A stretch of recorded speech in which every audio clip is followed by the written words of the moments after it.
Assalamualaikum warahmatullahi wabarakatuh. Perkenalkan, saya Nur Habibah Paramita Eka Utami. Saya merupakan dosen tetap di jurusan Teknik Mesin Fakultas Teknik Universitas Sriwijaya. Pada kesempatan kali ini, saya akan menjelaskan terkait dengan pernyataan diri dosen pada Unjuk Kerja Tridharma Perguruan Tinggi atau PDD UKTPT pada bidang pengajaran. Salah satu mata kuliah yang saya ampuh adalah mata kuliah analisa kegagalan. Mata kuliah analisa kegagalan merupakan mata kuliah pilihan untuk kelompok bidang keahlian material di semester 7 dengan bobot 3 SKS. Berdasarkan kurikulum 2022, prasyarat dalam mengikuti mata kuliah analisa kegagalan adalah mahasiswa telah menyelesaikan lebih dari atau sama dengan 80 SKS mata kuliah. Mata kuliah ini mencakup aspek-aspek penting dan juga standar praktis dalam prosedur analisa kegagalan. CPL Prodi yang dibebankan pada mata kuliah memiliki kemampuan menguasai konsep teoritis, kaidah-kaidah, proses, dan formulasi dalam menganalisis sistem perencanaan, desain, dan metode pemeliharaan di bidang teknik mesin, yaitu rekayasa material, konversi energi, produksi, dan juga konstruksi.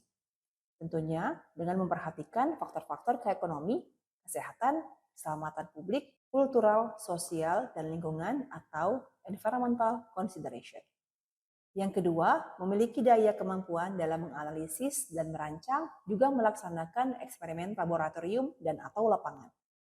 Dan yang ketiga, memiliki kemampuan mengaplikasikan pengetahuan dalam mengidentifikasi, merumuskan, menganalisis secara inovatif dalam menyelesaikan permasalahan di bidang teknik mesin, serta mampu beradaptasi terhadap berbagai situasi yang dihadapi. Dan yang terakhir, memiliki kemampuan dalam menerapkan pengetahuan dan praktik di bidang teknik mesin untuk merencanakan, menyelesaikan, dan mengevaluasi tugas-tugas dalam batasan-batasan yang ada. Capaian pembelajaran mata kuliah atau CPMK pada mata kuliah analisa kegagalan adalah berupa 1. Mampu merancang dan atau menganalisis persoalan mekanika secara mendalam dan komprehensif dengan memanfaatkan teknologi informasi terkini. Dan yang kedua, mampu memahami penyelesaian persoalan dengan melibatkan studi yang mendalam dalam bidang mekanika. Untuk itu, pokok bahasan pada mata kuliah analisa kegagalan adalah pertama, 1. Pendahuluan atau pengenalan mata kuliah. 2. Aspek teknik dan prosedur analisa kegagalan. 3. Aspek manufaktur. 4. Prinsip dan standar praktis dalam analisa kegagalan.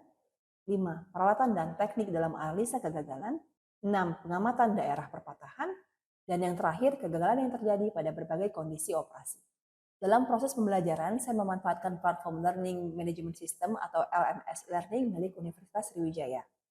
Platform ini saya pergunakan untuk pendataan presensi perkuliahan, informasi perkuliahan, pemberian materi, pemberian kuis, dan juga pengumpulan tugas.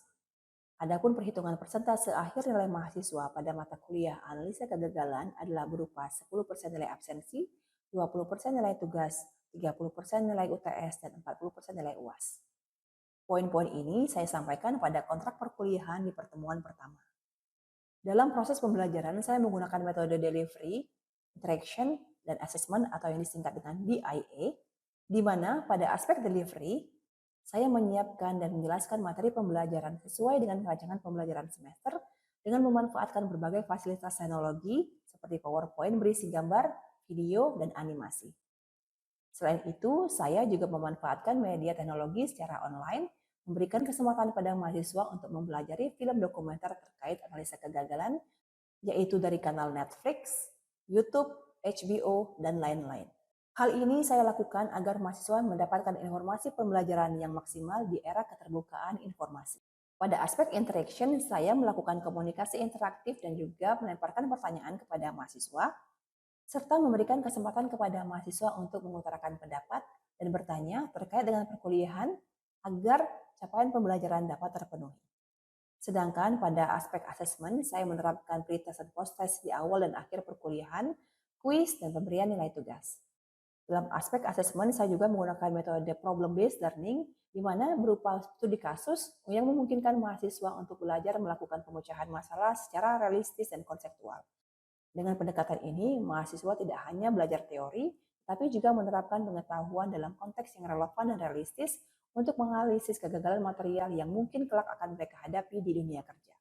Salah satu contoh materi pembelajaran yang akan saya berikan setelah ini adalah materi pendahuluan atau pengenalan mata kuliah. Materi tersebut telah terangkum dalam rancangan pembelajaran semester. Di pertemuan pertama, saya terlebih dahulu menjelaskan tentang rancangan pembelajaran semester ataupun RPS dan juga kontrak perkuliahan yang berisi 1. Strategi perkuliahan, 2. Deskripsi tugas, 3. Aspek penilaian, dan keempat adalah norma akademik.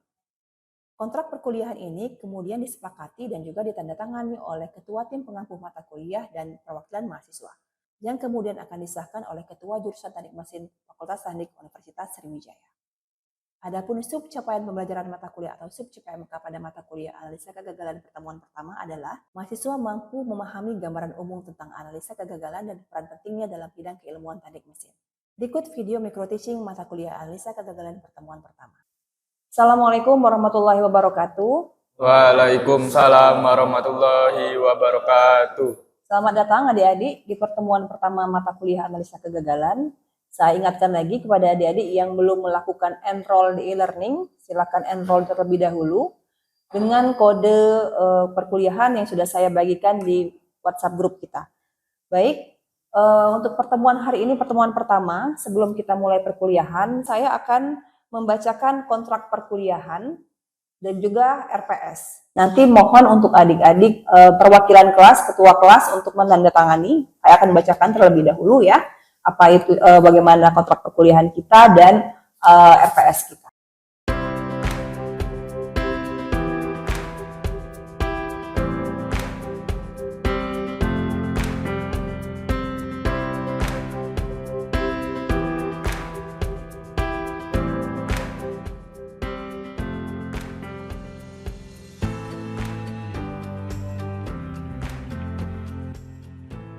Baik, sebelum kita mulai perkuliahan ini, saya sudah menyiapkan lembar pretest di e-learning untuk melihat kemampuan awal adik-adik sebelum kita melakukan perkuliahan. Saya kasih waktu 3 menit dari sekarang. Baik, seperti yang telah saya jelaskan di RPS tadi, untuk hari ini kita akan membahas tentang pendahuluan atau pertemuan pertama pada mata kuliah analisa kegagalan. Di mana pada pertemuan pertama ini, capaian pembelajaran pokok bahasan atau CPPB diharapkan adik-adik mahasiswa dapat memahami gambaran umum tentang analisa kegagalan dan perannya dalam bidang ilmu teknik mesin. Dan indikator capaiannya, mahasiswa menerima informasi dan memahami aturan perkuliahan serta memberikan pengenalan awal tentang ilmu analisa kegagalan dan kegunaannya. Untuk pertama, saya punya slide ini. Nothing lasts forever. Apa arti nothing lasts forever? Tidak ada yang abadi, ya. Bahwa memang semuanya ada umur pakainya. Apalagi komponen-komponen mesin yang dibuat oleh manusia. Semua pasti ada umur pakai dan kapan dia tidak bisa dipergunakan lagi. Yang jadi permasalahan di sini adalah apakah waktu pakainya itu sesuai dengan umur pakainya, atau dia rusak prematur yang harusnya dia masih bekerja dengan baik, tapi pada kondisi tertentu tiba-tiba rusak. Bahkan kalau kaitannya dengan keilmuan komponen-komponen mesin ini, itu banyak sekali kerugian yang akan kita hadapi ya. Misalnya ada korban jiwa, kemudian kerugian-kerugian besar yang mungkin akan menjadi sesuatu masalah kemudian hari. Apa yang dimaksud dengan kegagalan di sini? Kegagalan adalah ketidakmampuan komponen mesin atau proses untuk berfungsi dengan baik. Ya, bentuk paling sederhana dari kegagalan adalah ketika suatu sistem ataupun komponen yang beroperasi tidak melakukan fungsi sebagaimana mestinya. Artinya kalau sudah merujuk pada kegagalan itu nggak mesti dia mati total dulu. Artinya komponen itu ketika dia sudah memberikan indikasi bahwa tidak bekerja sebagaimana ketika selayaknya dia masih baru, itu sudah menuju ke arah kegagalan. Contohnya, charger di HP dalam penggunaan biasa dipakai itu bisa 2 hari misalnya, tapi kemudian HP-nya harus kecolok charger terus gitu ya, atau baterainya drop gitu, itu sudah indikasi menuju kegagalan. Ada lagi nggak contohnya? Siapa yang bisa kasih contoh? Ya. Betul ya, ada bunyi-bunyi, indikasi bunyi-bunyi seperti itu. Ada lagi? Ya, Dennis? Betul, ya itu seperti itu ya. Jadi mesin cuci masih bisa berguna, bisa putar, tapi pengeringnya tidak berfungsi gitu. Itu juga. Ada lagi? Ya? Kenapa? Gimbal, betul ya. Memang dia masih bisa dipakai ya, tetapi dia tidak tangani secara benar kan menyebabkan adanya merugikan dan juga ke faktor keamanan. Gitu. Ada lagi nggak kira-kira?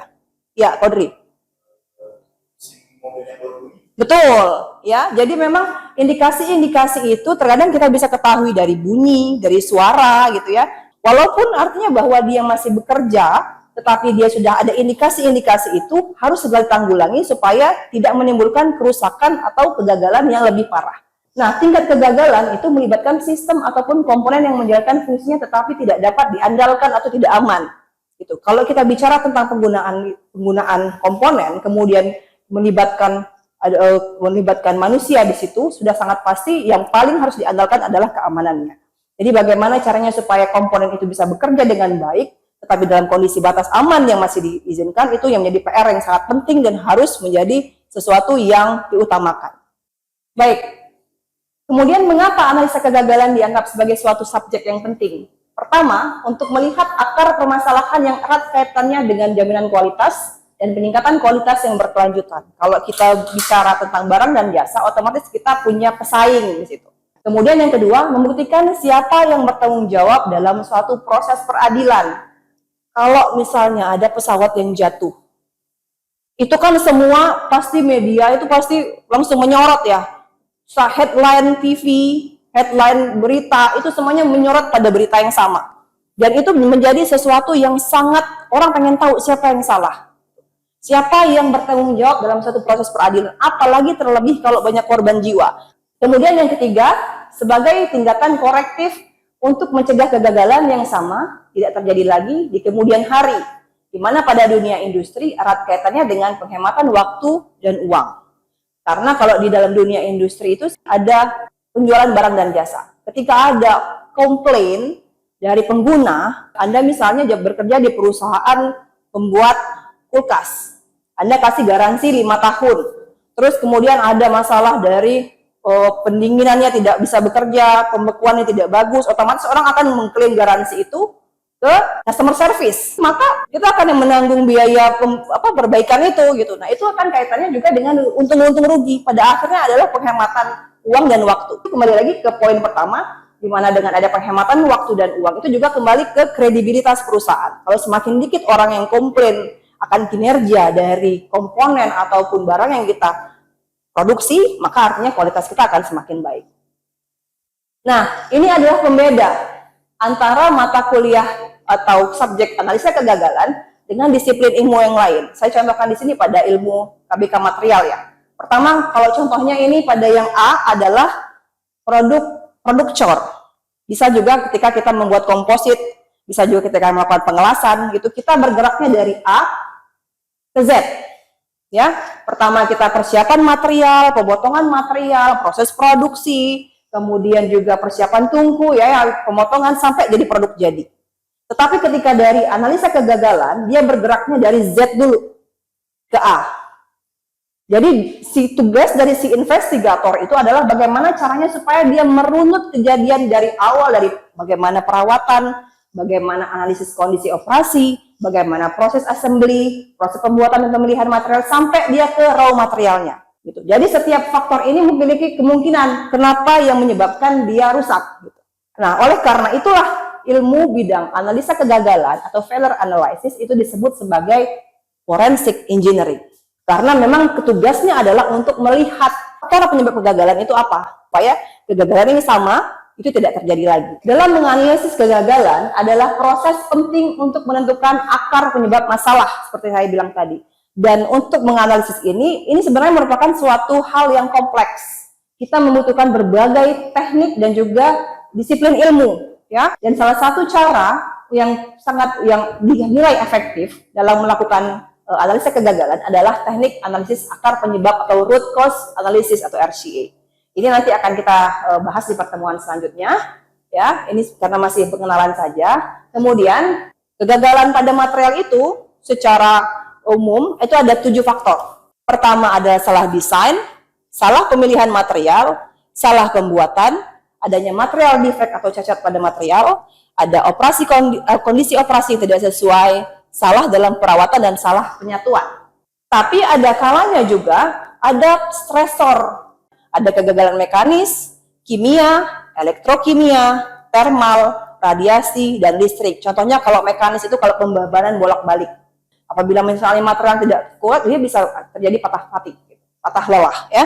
Kemudian kimia juga, kalau misalnya di lingkungannya yang agresif, misalnya pada elektrokimia, misalnya lingkungan berair yang korosif, ya kemudian thermal, ya paparan panas yang tinggi, karena tidak semua material itu heat treatable, ada yang tidak semua material itu bisa bekerja pada temperatur tinggi, artinya ini bisa thermal bisa menjadi salah satu stresor memperparah kerusakan pada material. Ada juga radiasi seperti sinar ultraviolet dan juga ada tegangan listrik.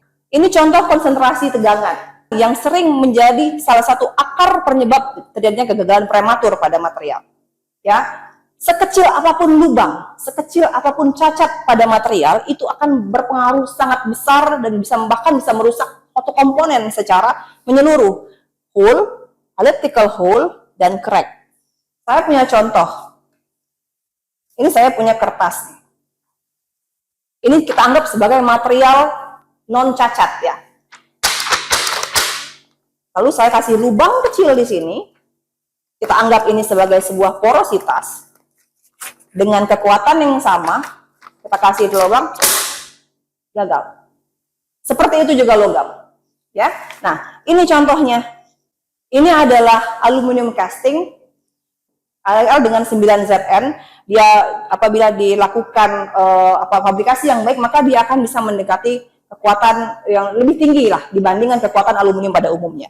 Tapi ketika dilakukan pengujian tarik, malah dia gagal prematur. Lalu kita lakukan analisis di bawah scanning elektron mikroskop, maka didapatlah ada lubang-lubang di sini. Anda bayangkan kalau lubangnya satu saja bisa bikin dia patah. Bagaimana kalau lubangnya banyak? Artinya akan ada perambatan retak di daerah sini yang menyebabkan makin cepat kegagalan prematur yang terjadi pada material. Bagi saya pribadi, ilmu ini sangat menarik dan terus berkembang. Banyak sekali kasus-kasus yang bisa kita amati ya dan bisa kita pelajari itu dari berbagai media informasi. Salah satunya adalah Liberty Ship Failure atau kegagalan kapal Liberty pada tahun 1941. Ya, ini adalah awal lahirnya ilmu fracture mekanik. Kalau ada adik-adik yang ngambil mata kuliah mekanik keretakan, inilah awalnya. Ya, jadi pada tahun 1941 dibuat oleh Presiden Roosevelt yang dipergunakan untuk menenggelamkan musuh pada Perang Dunia Kedua. Untuk menghemat biaya, Presiden Roosevelt ini menghabiskan 350 juta US dollar dengan menggunakan juru las yang tidak terkualifikasi, material dan logam pengisi yang tidak sesuai standar, ya, sehingga dia melakukan bagaimana caranya supaya 350 juta US dollar ini mencakup semuanya dan bisa memproduksi kapal dalam jumlah yang banyak. Jadi akhirnya dari 350 juta US dollar ini dapat 2.708 kapal. Karena proses pengelasannya tidak sesuai, ya, tidak mengikuti standar yang ada, juga juru lasnya juga tidak tersertifikasi, maka terdapat laporan bahwa dari 2.708 kapal ada 1.038 kerusakan kecelakaan yang dilaporkan per 1 April 1946. Gitu. Dan ini tiba-tiba lagi nyebrang di laut, tiba-tiba gagal aja gitu, tanpa adanya diberi hambatan, diberi tumbukan, dia tiba-tiba patah. Gitu ya, itu malah jadi kerugian kan. Oleh itulah kenapa seperti yang kita tahu keilmuan welder dibayar mahal karena tidak mudah untuk menjadi welder untuk memastikan bagaimana komponen yang kita las ini bisa bekerja dengan baik tanpa adanya kegagalan prematur. Terlebih kalau komponen mekanis ya, kapal, pesawat itu kan sangat membutuhkan kinerja yang tinggi ya. Kemudian RMS Titanic. Kapal Titanic digadang-gadang sebagai kapal pesiar yang paling mewah dan dianggap yang dia dibilang bahwa dia tidak akan pernah tenggelam. Gitu. Nyatanya Titanic pada saat pelayaran pertama pada 12 April 1912 dari Southampton mau ke New York, dia tenggelam di pelayaran pertama. Dan tidak membutuhkan waktu yang lama. Adik-adik bisa lihat di sini, dari 11.35 Ya, 11.35 itu dia baru terlihat ada gunung es di depan, 1,4 mil di depan. Sedangkan 11.38 kemudian dia menabrak gunung es, tapi tidak butuh waktu yang lama, hanya sekitar 4 jam, hanya dalam waktu yang sangat singkat. Anda bayangkan jadi korban Titanic itu di tengah laut, gelap gulita, dingin, tidak ada yang menyelamatkan. Penyebabnya adalah ini. Salah satu penyebab utama, karena suhu air di bawah titik beku. Ada beberapa material yang memiliki karakteristik yang sangat sensitif terhadap perubahan suhu. Oleh karena itulah ketika adik-adik sudah melakukan ini ya, praktikum material teknik sudah ya. Di situ kita sudah melakukan pengujian impak. Kita lakukan dalam 3 kondisi. Pengujian yang dipanaskan dalam oven, material dipanaskan di dalam oven, kemudian dalam suhu ruangan, dan juga di satunya lagi didinginkan ya, pakai nitrogen cair ataupun pakai pendingin es batu gitu. Nah, itu untuk melihat ini, bagaimana karakteristik material itu ketika dia bergerak pada suhu yang rendah. Karena baja yang dipakai di Titanic ini ternyata memiliki kadar sulfur yang tinggi. Sehingga dia ketika kemudian kecepatan tinggi tadi, sudah dia getas, dia dalam temperatur yang sangat rendah, dapat kecepatan tinggi, langsung crash. Seperti itu. Ya, dan penggunaan baja sebagai material utama membuat potongan kapal ini bergerigi tajam. Ini kita bisa lihat dia patah getas.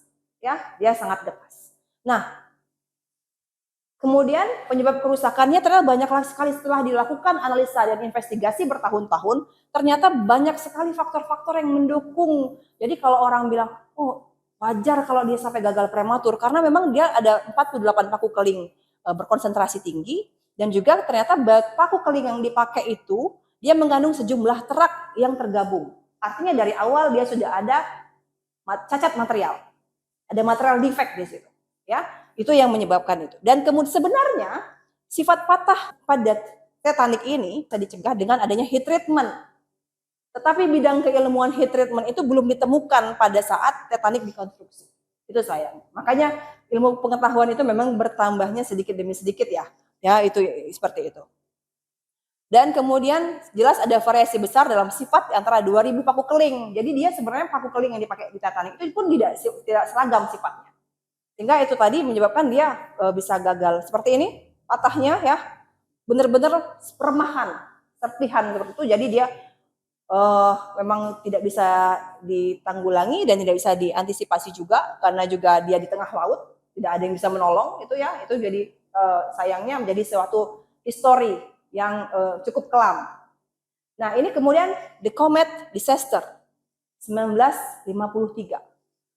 Pesawat ini atau The Havilland Comet adalah produksi pertama dari pesawat jet komersial tinggi. Ya, dia prototipe pertamanya itu terbang pada 27 Juli 1949. Dibanggakan sebagai pesawat terbang dengan mesin 4 turbojet dan juga jendela persegi besar. Kecelakaan terjadi pertama itu pada tahun 1953, ada kegagalan take off, ya. Kemudian dilihat kemudian berkali-kali ada gagal take off ya. Kemudian kecelakaan ketiga itu juga 2 kali ada kegagalan take off di situ. Kemudian kecelakaan ketiga adalah ada kegagalan lepas landas pada tahun yang sama dari Calcutta India, dan gongnya adalah pada kecelakaan keempat, di mana pesawat itu terbang dari Roma ke London dan dia jatuh ke dalam laut, dia terjun bebas di ketinggian 36.000 kaki. Nah, saksi mata mengatakan pesawat ini jatuh dalam kondisi terbakar. Yang menyedihkan, penyebab kegagalannya dibanggakan. Apa penyebab kegagalannya? Jendela persegi besar. Karena apa? Ada konsentrasi tegangan di sini. Ya, sehingga yang menyebabkan itu tadi. Jadi oleh karena itulah proses fabrikasi, proses desain itu sampai kemudian pemilihan material, bagaimana itu semuanya memiliki peran penting dan bertanggung jawab dalam kinerja material ini sampai nanti agar kita bisa menanggulangi ataupun bisa mencegah adanya kegagalan prematur ya. Akhirnya itulah seperti yang kita ketahui sekarang bahwa tidak ada lagi ya pesawat terbang yang jendelanya persegi. Nah, yang ini yang cukup dekat dengan kita. Waktu itu pada tahun 1997 ada kejatuh Silk Air 8185. Pesawat ini jatuh di Sungsang, Sungai Musi, terbang dari Soekarno-Hatta International Airport ke Changi Airport Singapura, ya. Nah, seluruh 104 orang penumpang, termasuk 7 orang awak kabin itu meninggal dunia. Dilakukan investigasi bagaimana pemilihan material, bagaimana proses produksi, bagaimana maintenance, sampai akhirnya ketahuan bahwa penyebab kegagalan adalah karena Kapten Swimming bunuh diri. Ya, jadi memang itu terkadang bagus, semuanya sudah bagus. Ada satu nih, ada human factor yang terkadang tidak terkontrol. Seperti kalau Kapten Swimming ini ada masalah kejiwaan karena dalam kurun beberapa tahun terakhir dia kehilangan 4 teman satu skuadronnya. Kemudian ada masalah keuangan, dan ini seperti saya bilang tadi, analisa kegagalan bisa digunakan sebagai bagaimana cara kita mempertahankan kredibilitas perusahaan. Siapa yang salah di sini? Itulah tadi penyebabnya. Jadi kita bisa mengetahui ini bisa ditanggulangi ke depannya supaya hal yang sama tidak terulang lagi. Misalnya kalau dari pesawat terbang ini mungkin bagaimana pemantauan kejiwaan dari pilot, ya, dari awak kabin, itu juga ternyata sesuatu yang harus di maintenance gitu. Bukan hanya komponen pesawatnya saja, tetapi keseluruhan dari proses kinerja itu harus benar-benar terpenuhi. Oke, ada pertanyaan sampai sini? Bu. Ya, Raihan? Izin bertanya, Bu. Ya. Apakah atau mungkinkah dengan maintenance berkala kita dapat mencegah kegagalan prematur? Terima kasih. Jadi memang salah satu penyebab kegagalan itu adalah karena ketidakrutinan maintenance. Bisa jadi. Itu bisa pengaruhnya seperti itu. Karena dengan melakukan maintenance berkala, otomatis si operator atau pengguna atau yang melakukan operasi pada komponen ataupun mesin itu, dia sudah memahami kira-kira kapan ada inisiasi atau ada contoh, ada kondisi di mana ini ada masalah. Seperti yang saya bilang tadi, adik-adik sudah kasih contoh, ada masalah bunyi yang berbeda, ada bau yang berbeda. Itu kalau orang sudah yang dilakukan maintenance berkala, harapannya misalnya akan ada kemungkinan terjadinya kegagalan, itu bisa segera diketahui. Dan apabila dia nggak rutin dilakukan maintenance, maka ya sudah pasti akan ada hal yang miss di situ, sehingga kegagalan-kegagalan itu mungkin tidak terprediksi. Oke, bila tidak ada pertanyaan lagi, saya juga sudah dengan soal yang sama tadi waktu pretest, saya sudah menyiapkan lembar baru di e-learning untuk adik-adik jawab. Silakan dikerjakan, dimulai dari sekarang. Setelah melakukan pretest, tadi terlihat bahwa memang kemampuan dan pengetahuan awal adik-adik terkait mata kuliah analisa kegagalan masih cukup rendah, ya. Tidak apa-apa karena memang perkuliahan ini kita masih pertemuan awal. Nah, setelah kita lakukan post test, terjadi peningkatan yang sangat signifikan dan rata-ratanya adalah sekitar 81,9%.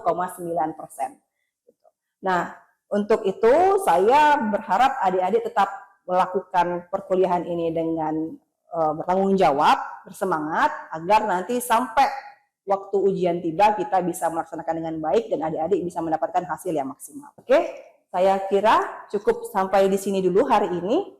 Mudah-mudahan ilmunya bermanfaat. Saya mohon maaf apabila ada kesalahan dalam pengucapan. Terima kasih. Assalamualaikum warahmatullahi wabarakatuh. Waalaikumsalam warahmatullahi wabarakatuh. Demikian video micro teaching mata kuliah analisa kegagalan pertemuan pertama. Semoga memberikan manfaat. Lebih kurang saya mohon maaf. Assalamualaikum warahmatullahi wabarakatuh.